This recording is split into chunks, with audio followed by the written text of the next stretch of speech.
Refeição pós-treino. Vamos falar um pouquinho hoje sobre a importância da refeição pós-treino, o momento e que nutriente é mais importante nessa refeição. Vamos comigo?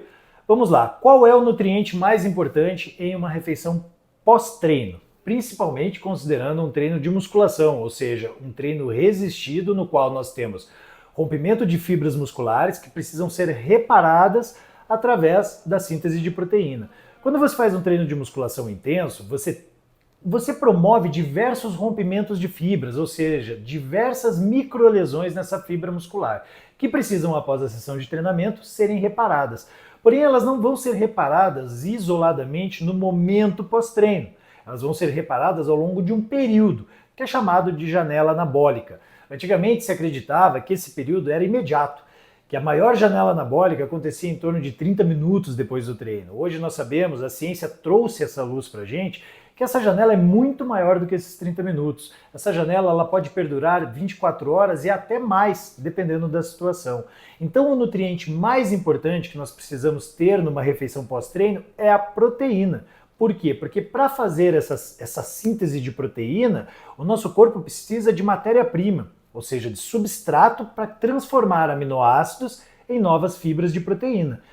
Da onde vem esse aminoácido? Da sua alimentação. Então você precisa repor o seu balanço de proteína toda vez que você faz um treinamento resistido. Agora, essa reposição precisa ser imediatamente após o treino? Precisa ser 20 minutos após o treino? Não. Ela pode demorar um pouquinho mais. É claro que não é interessante você fazer essa reposição horas e horas depois do treino, ficar lá 4 horas em inanição, sem se alimentar, em jejum, esperando para fazer uma refeição, porque durante esse período você vai estar num processo catabólico, ou seja, vai estar quebrando os seus tecidos musculares para fazer essa reposição. Então, uma média de mais ou menos 1 hora e meia é uma média muito eficiente para você fazer a sua refeição pós-treino. Não vai atrapalhar o processo de hipertrofia, não vai prejudicar o seu ganho de massa muscular.